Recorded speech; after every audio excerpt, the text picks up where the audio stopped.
عزیزانو نن منځ ډېره دنیا کوي، خو په دې به سوچ کوئ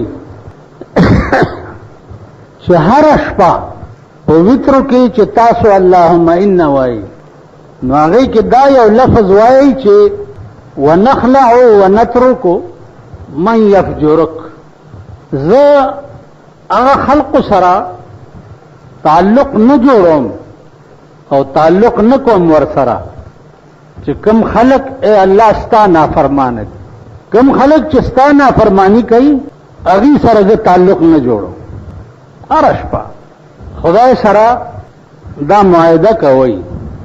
نن زمون تاسو وګورئ چې تمام تعلقات چې دي هغه خلق سره دي چې کم خلق د الله نافرمانه دي، کم خلق چې د الله فرمان بردار دي هغه خلق مونږ ته سړین په نظر نه راځي. نو یو ارش په خدای سره دا وعده خلافی هر منځ گزار کوي.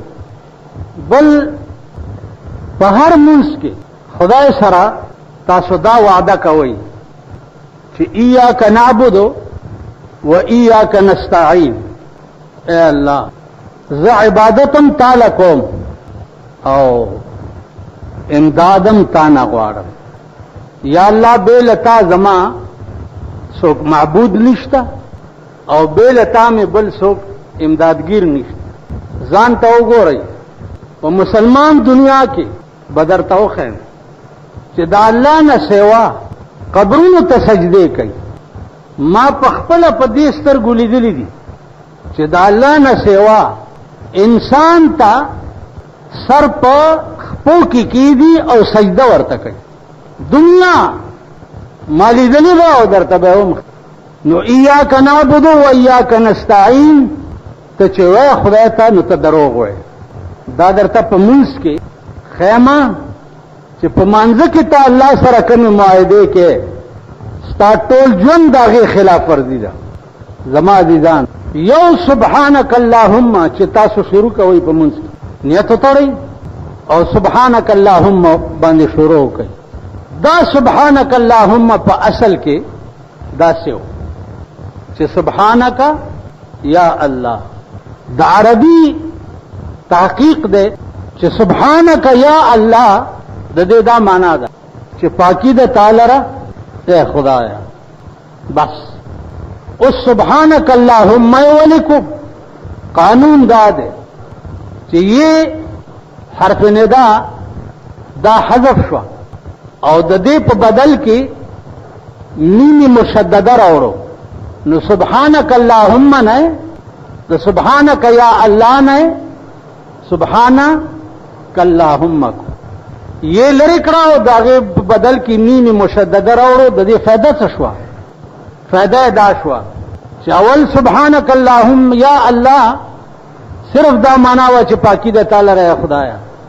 اوس په دې میم کې دا فائدہ شو چې اللهم معنا دا شو چې پاکی د تعالی را اے د ټول صفاتونو مالک خدایا. یعنی دا میم چې ده دا مستجمع ده ټول صفاتو د پروردگار عالم لره. نو تاسو سوچ وکئ چې سبحانک یا الله ډېر خواناکو که سبحانک اللهم ډېر خواناک. اوس تاسو په ایمان وایئ چې مونږ څه وخت کې نیت وتړو الله اکبر سبحانک اللهم وبحمدک یعنی دې تم سوچ مون چې سبحانک اللهم ته وې او ستا زړه کې دا راشي چې پاکی د تعالی را اے د ټولو صفاتونو مالک خدای. دا مو په زړه کې راغلي. سړی ته مې بله ورځ ویل هلکه ښځې دې څو دي؟ ویل دا یوې دې خدای بیخ بنیاد وباسي ته لا وایې چې څو دي؟ یوې نن خلک په اور کې پراته. که خدای دې ښځو له د چرګو مرض راولي دې خو دې ملک په مخ اغستی. اوس خدای دې دا مهرباني وکړي په دې ملک باندې چې د جنرال مشرف خو صدر شو، خو دا دعا وکړي چې خدای پاک ښځه وزیر اعظمه کړي چې سم رنګ راوړي دا ملک. ولې که بې نظیره وزیر اعظمه کېدی شوه نو دا نشي کېدی. سم کار دی چې هر څه په کور کې شي او خواښې وزیر داخله شي، د هغې هم ساړي ماړي والې ځان تیار کړی دی. سب ملک شو، سب بني آدم شو. اوس تاسو سوچ وکئ ځان له چې زه د غریب دنیا تاریان یم چې په هر رنگ کې په الله عذاب نازل کړي، په هر رنگ کې. که چابړې خرڅی په عذاب نازل دی، که په گاډي کې سبزی خرڅی په عذاب نازل دی، که دکاندار دی په عذاب نازل دی، په هر رنگ کې په عذاب نازل دی، په هر رنگ کې. او دا د چا د لاسه؟ د سرمایه‌دارو د لاسه، د خانانو نوابانو د لاسه، د مالدارو د لاسه، په هر رنگ کې په عذاب نازل دی. اوس د دین دی الله دا عذاب تیز کی تاسو وګورئ. چرته چې خان او ارباب ولاړ دی نو غریبان ورته ټوکرای ټوکرای کیږي چې خان لوټ ور کوي، خان لوټ ور کوي، خان لوټ ور کوي. دا غریبان ورته ګرځي کنه. دا سم کار چې دا خدای په د مسور دالم ګران کړه، د چانو دالم په ګران کړه، خدای په ټیپرم ګران کړه. دا خدای په جندل قوم د پیغمبر وینا خو دروغ نه ده. کما تکونون یؤمر علیکم، رسول الله صلی الله علیه وسلم فرمایي کما تکونون یؤمر علیکم، څنګه چې یی داسې بدر باندې امیران راځي، څنګه چې یی داسې بدر باندې حکمران راځي. ځان ته وګورئ.